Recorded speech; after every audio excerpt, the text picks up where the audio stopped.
Writing, ngayong araw, baka pakiramdam mo pagod ka na. Parang ang bigat na ng lahat. Pero pakinggan mo to.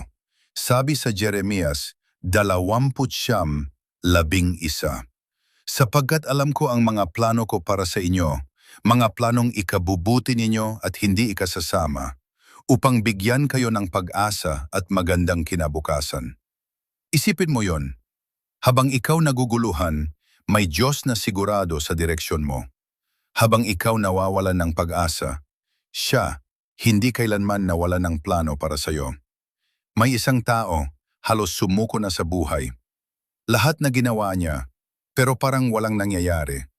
Hanggang isang araw, pinili niyang magtiwala kahit hindi niya naiintindihan ang lahat. Unti-unti, nagbukas ang mga pintuan na akala niya sarado na. Ganon din sa iyo.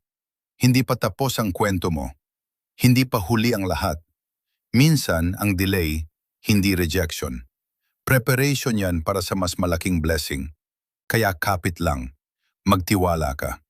Dahil ang plano ng Diyos sa'yo, mas maganda kaysa sa iniisip mong pwede.